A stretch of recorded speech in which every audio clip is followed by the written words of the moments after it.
The latter half of the 70s would be a constant switching of aggressive exploitation style horror and artistic endeavors in the genre, and it all starts with the original release of The Hills Have Eyes.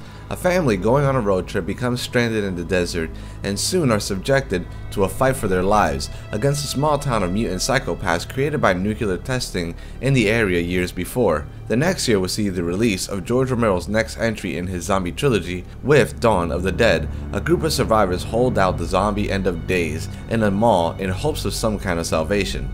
Just with his previous film, the movie is riddled with many social commentaries of the time, and the zombies were more of a backdrop thing than a grand opposing force, as interactions with the living seem to be more problematic than the zombies themselves. The film also managed to make the Monroe Mall famous for its use in the movie. That very same year, we would also get John Carpenter's release of Halloween.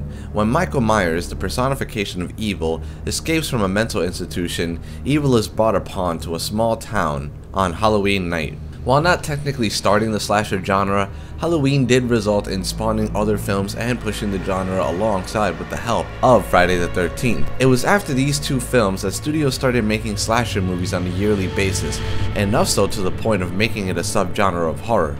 Artistic integrity would soon be questioned after the release of the original version of I Spit on Your Grave, when an inspiring writer is gangbanged, tortured, and beaten to the near point of death by 4 men, she returns to brutally exact revenge on her victimizers in the most extreme of ways. Some have hailed this movie as a feminist film, since the latter half is the main character essentially destroying 4 men with sheer brutality, but many have claimed this to be senseless torture porn, and that the film's most focus centers on the women's belittlement and nothing else. 1979 would see Ridley Scott's science fiction horror, Alien.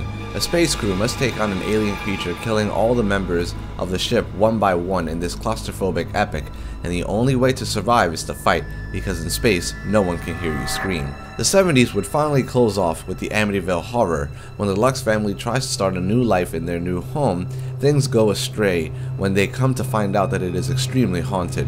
The film would be praised, and it spawned its own franchise and cult following, although the real-life murder case that it was based on would always be found questionable even till this day. Join us next time as we enter the 80s as we travel down the road of horror.